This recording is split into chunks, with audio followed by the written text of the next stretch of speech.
Hello, everybody. My name is Carlos Garcia, and my partner is Seong Kong Hong. Today, we're going to present an educational video about Model 9 that it's called Liens and Bonds. So, in the first part, I'm going to talk about liens. I'm going to explain what is a lien, all the legislation, how to fill in a lien and its procedure. Then, I'm going to talk about type of liens, and then finally, I'm going to explain a little bit about timelines for payments. And then my partner is going to talk about bonds. So he's going to explain what is a bond, all the type of bonds that we currently review in class, and the importance of having bonds in the contracts. Saying this, we're going to start our presentation right now. So now I'm going to start explaining to all of you what is a lien. So a lien is a legal claim someone put on a piece of property when they are owed money. The thing that's happening is that in construction, work often gets completed long before payment is finalized. So tradespeople are taking a lot of risk. And even though liens are new, applying them to construction makes sense because the value of the work is literally built into the property. And saying this, without liens, contractors and subcontractors will have very little protection if someone doesn't pay the money that they own. And this can create a lot of problems later on in the project. When we refer about liens legislation, we have to know that liens are registered directly against the owner interest in the land where the project is taking place. So, in my opinion, I think that's what makes liens effective. They directly affect the property, not just the contractual relationship. However, the fact that mortgage often takes priority reminds us that liens aren't unlimited power. So I can conclude that if a lien isn't dealt with, it can seriously escalate, even to the point that it can force a sale of the land. That's why when liens happen, owners really take serious these situations, and they really need to act as soon as possible to deal with. Now, I'm going to talk a little bit about the projects that are not lienable, such as crowlands, national parks, indigenous people reserves, municipal projects, uh, public highways and bridges, and land belonging to federal crown corporations. Why? Because they involve public or private land, not private property interest. So the thing that happens is that builder liens are designed to attach to land that can be sold or used as a security to recover unpaid debts. And if liens were acceptable or allowed to this type of projects, they could interfere to essential public services, infrastructure, or constitutional rights. So now I'm going to talk about the holdbacks. The first one is the statutory holdback. It's the lien fund. So it acts as a safety net in the construction payment system. So how does it work? So owners required to keep back 10% from every payment, and by doing this, the law creates a pool of money specifically to deal with lien claims. So at the end, it balanced the risk between owners and trades, and it also encouraged payment issues to be resolved before they escalate to a bigger problem. Now I'm going to explain what needs to be done for releasing the holdback. The most important thing to mention about this is that this part is about timing and risk control. So releasing the major lien fund can be done 60 days or 90 days in terms of concrete job after substantial for performance. This allows project to move toward closeout without holding money longer than necessary. So how does it work? I'm gonna explain it. So let's say that we have a contract price of $1,500,000. So we're gonna take the 3% of the first 500,000, so that will be $15,000. Then we're gonna take the 2% of next 500,000, so that will be $10,000, and then 1% of remaining balance. So we only have 500,000 remaining balance, so that will be $5,000. So the total of this amount is $30,000. So let's say that you only have to do like minor reparations in the building, like a little bit of painting or touch ups for the any drywall deficiencies. If that works is less than $30,000, the holdback can be released. But let's say that you still need to do some mechanical services, some utility services, and that's more than $30,000, this holdback can be released. And why is important to mention this? Well, because by setting strictly percentage limits on the remaining work, the law makes sure the project is functionally complete before funds can be released. The next one is a minor lien fund. So, how it works after a project reaches substantial performance, the owner doesn't release all the holdback money. Um, they keep 10% of the remaining balance, and maybe you're gonna ask why. Well, because this fund protects contractor and subcontractors for any small work that's still standing or final claims that might arise. It is usually released 60 days after the contract is fully complete. So how it works? For example, let's see that the last $200,000 are being paid after substantial performance, while the owner retains 10%. That it's $20,000. So this ensures that even minor issues or late claims can be settled without putting the owner at risk. So for the final part of lean procedure, I want to start saying that this is a precise and time-sensitive process. Why? Because the contractor or subcontractor must register the lien at the correct land title office and provide exact details such as owner's home and the property legal description. So by saying this, even though a small mistakes can invalidate the lien, or worse, it can lead to legal trouble. And after lien is registered, claimant must take legal steps, starting by filing a certificate of action pending within 180 days for maintaining the claim alive, for saying that. And after that, they have up to 2 years to actually prove the claim in court. So by making a lien or by claiming a lien, is not just an easy step by step. So it's not like, oh, I'm just gonna feel it and that's it. You really need to have in mind all the small details before advancing to claim a lien onto the property. Now let's move on to bonds. A bond is essentially a three-party agreement.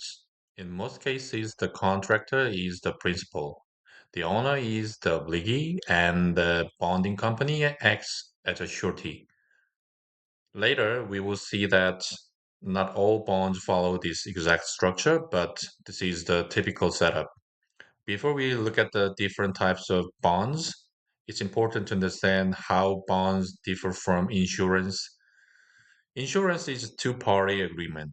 The insurance company pays for losses or damages, and the insured party is not asked to repay those amounts.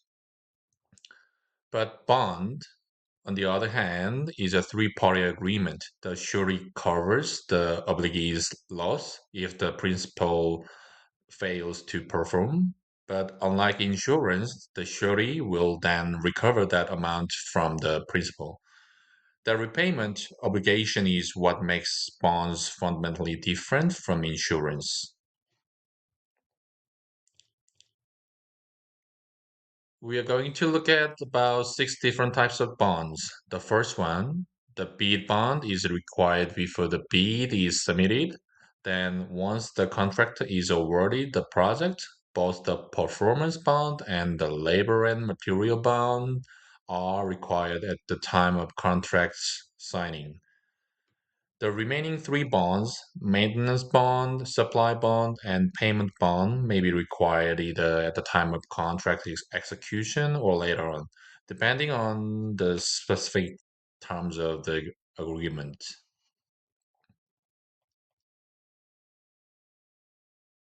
In a bid bond, the three parties are set up as follows. The contractor is a principal, the owner is obligee, and the bonding company acts as the surety. The purpose of the bid bond is to guarantee that the successful bidder will sign the contract and provides the required contract bonds, which is tied to what we call contract A, which is a contract that is formed at the moment the bid is submitted. The face value of a bid bond is usually about 10% of the bid amount, though for large contracts, it can be around 5%. The bond expires once the contract is executed or when the bid vividly period ends.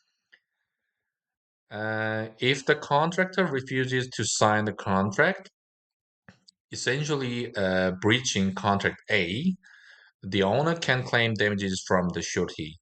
Those damages typically include the difference between the bid price and the actual contract price, as well as any costs related to delays or rebidding.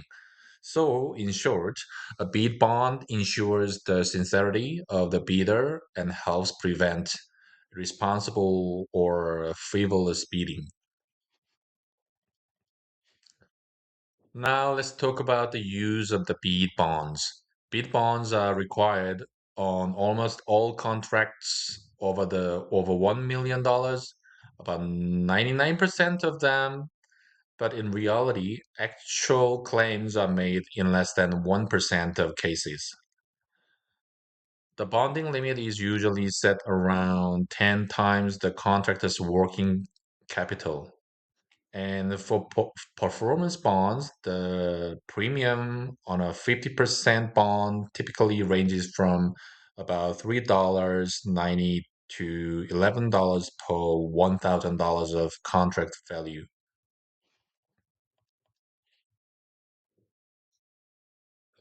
So, consent of surety. This is basically a letter from the surety. It's different with the bond. What it says is if the contractor wins the project, the surety will issue the required performance bond and labor material bonds. Now, the letter itself doesn't carry strong legal weight, but it does something important. It shows that the bidder is backed by a reliable bonding company. You will often see it submitted together with the bid bond, and in smaller contracts, it can be even take the place of a bid bond. Performance bond is submitted at the time of contract execution, and it guarantees that the contractor will carry out the contract as agreed. If the contractor defaults, the owner can claim compensation from the surety. However, the surety's liability is not unlimited. The surety may avoid responsibility if the owner breaches the contract or fails to take responsible steps to reduce damages or makes material changes to the contract without the surety's consent or doesn't meet the bond's conditions such as notice requirements. Labor and material bond or is basically a guarantee that the contractor will pay everyone they are supposed to. The contractor, as a principal, has the obligation to pay subcontractors, suppliers, and workers.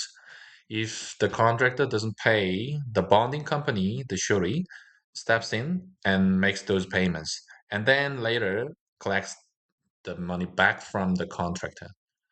Now, legally, the owner is listed as a obligee, but benefic- beneficiary of the bond.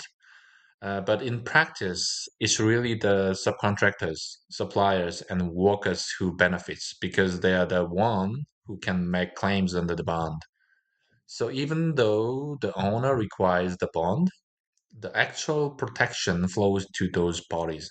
The bond amount is usually set at 50 or 100% of the contract value, and while it doesn't give the owner a direct financial benefit, it plays a critical role. It keeps the project moving by preventing disruptions that could happen if payments are delayed. A maintenance bond is often added to the performance bond to extend coverage for quality warranties beyond the standard 2-year period. It is issued after the contract has been executed if the owner requires it. Maintenance bonds are usually tied to performance bonds in material and equipment supply contracts, making sure that any defects or issues that arise after completion are properly addressed.